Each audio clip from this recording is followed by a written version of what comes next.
Hi అండి. Welcome to my channel. AP రాష్ట్ర వ్యాప్తంగా ఉన్నటువంటి ప్రభుత్వ ఉద్యోగ పెన్షనర్లకు పెండింగ్‌లో ఉన్న బిల్లుల చెల్లింపుల ప్రక్రియ రాష్ట్ర వ్యాప్తంగా వేగంగా అయితే జరుగుతున్నట్లు అధికారిక వర్గాల ద్వారా సమాచారం అయితే అందుతుంది. ఈ సంతోషకరమైన వార్తకు సంబంధించిన పూర్తి వివరాలు వీడియోలో తెలుసుకుందాం. ఈ ముఖ్యమైన అప్డేట్స్ కోసం ఖచ్చితంగా ప్రతి ఒక్కరు కూడా లైక్ చేయండి. మీరు లైక్ చేయడం వల్లనే ఈ వీడియో మరింత మందికి రీచ్ అవుతుందండి. కొత్తగా మన ఛానల్ని చూస్తున్నట్లయితే మన ఛానల్ని సబ్స్క్రైబ్ చేసుకొని జెన్యూన్ అప్డేట్స్ కోసం ఫాలో అవుతూ ఉండండి. ఇక ప్రస్తుతానికి అందుతున్న సమాచారం ప్రకారం రాష్ట్రంలో డిఏ, డిఆర్ అరియర్లు సంబంధించిన నగదు ప్రక్రియ అయితే జమ అవుతుందండి.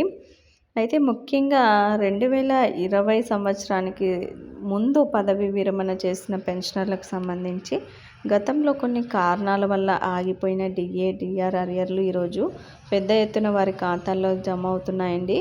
ఒకవేళ ఇంకా ఎవరికైనా ఈరోజు సాయంత్రం లోపు రాకపోయినా రేపటిలోపు ఖచ్చితంగా జమ అవుతాయని ట్రెజరీ వర్గాలు స్పష్టం చేస్తున్నాయి. ఇది ఎంతో కాలంగా ఎదురు చూస్తున్న పెన్షనర్లకు ఒక అద్భుతమైన శుభవార్తనే చెప్పవచ్చు. అయితే కేవలం డిఏ అరియర్లు మాత్రమే కాకుండా ఇంకా అనేక రకాల పెండింగ్ బిల్లుల చెల్లింపుల కోసం ఉద్యోగ వర్గాలు నిరీక్షిస్తున్నాయండి.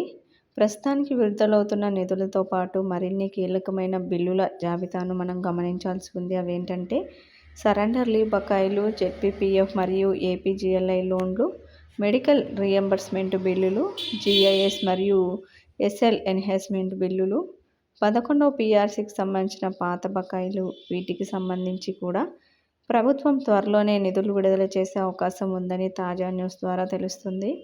ముఖ్యంగా జెడ్పీ యాజమాన్యంలో పనిచేస్తున్న ఉద్యోగులకి ఒక ప్రత్యేక క్లారిటీ అవసరమండి. 2018-19 ఆర్థిక సంవత్సరానికి సంబంధించిన 6 డిఏల బకాయిల విషయంలో చాలామంది గందరగోళానికి గురవుతున్నారు. పాత పెన్షన్ విధానం ఓపీఎస్ కింద ఉన్న ఉద్యోగులకి ఈ 6 డిఏల సొమ్ము ఇప్పటికే 2022-23 ఆర్థిక సంవత్సరంలోనే వారి జెడ్పీపీఎఫ్ ఖాతాల్లో అయితే జమ చేయబడిందండి. కాబట్టి ప్రస్తుత చెల్లింపుల్లో ఓపీఎస్ ఉద్యోగులకి ఆ 6 డిఏలకు సంబంధించిన నగదు మళ్ళీ జమ కాబడదు. కానీ ఆనాడు ఈ ప్రయోజనం పొందని సిపిఎస్ ఉద్యోగుల కోసం ప్రస్తుత ప్రభుత్వం ఆ బకాయిలని ఇప్పుడు జమ చేస్తుంది. దీనివల్ల సిపిఎస్ మిత్రులకి పెద్ద మొత్తంలో నగదు అందే అవకాశం అయితే ఉందండి. ఇక మెడికల్ రీయింబర్స్మెంట్ బిల్లుల విషయంలో మరొక బిగ్ బ్రేకింగ్ న్యూస్. తమ వైద్య ఖర్చుల కోసం బిల్లులు సబ్మిట్ చేసిన ఉద్యోగులకి తమ బిల్లు ఏ స్టేటస్లో ఉందో తెలుసుకోవడానికి ప్రభుత్వం ఒక ఆన్లైన్ లింకుని అందుబాటులోకి తెచ్చిందండి.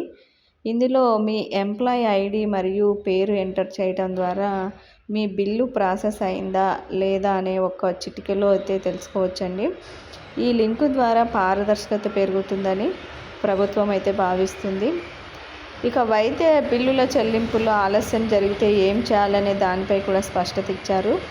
ఎవరైనా ఉద్యోగులు 50,000 రూపాయల కంటే ఎక్కువ మొత్తానికి సంబంధించిన మెడికల్ బిల్లులని ఈహెచ్ఎస్ సైట్లో అప్లోడ్ చేసుకుంటే అవి చాలా కాలంగా ప్రాసెసింగ్లో ఉంటే వెంటనే హెల్ప్ డెస్క్ నెంబర్ 9281072742కు ఫోన్ చేయవచ్చండి. అలాగే సమస్య తీవ్రత ఎక్కువగా ఉంటే గ్రీవెన్స్ సెల్ నెంబర్ 9281072717కు సంప్రదించి మీ ఫిర్యాదును నమోదు చేయవచ్చండి. దీనివల్ల మీ పెండింగ్ బిల్లులు త్వరగా క్లియర్ అయ్యే అవకాశం కూడా ఉంటుంది. మొత్తం మీద 2026 జనవరి నెల ఉద్యోగుల ఆర్థిక సమస్యల పరిష్కారానికి ఒక మార్గంగా మారుతోంది. అరియర్లు జమ కావటం, పెండింగ్ బిల్లులపై క్లారిటీ రావటం ఉద్యోగ వర్గాల్లో సంతోషాన్ని అయితే నింపుతుందండి.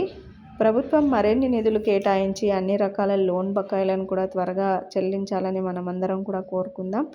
ఏపీ ఉద్యోగ పెన్షన్లకు సంబంధించి తాజా అప్డేట్స్ కోసం మన ఛానల్ని ఫాలో అవుతూ ఉండండి. ఈ వీడియో మీకు నచ్చినట్లయితే తప్పకుండా లైక్ చేసి మన ఛానల్ని సబ్స్క్రైబ్ చేసుకోండి. ఈ వీడియోని అయితే షేర్ చేయండి. Thank you for watching.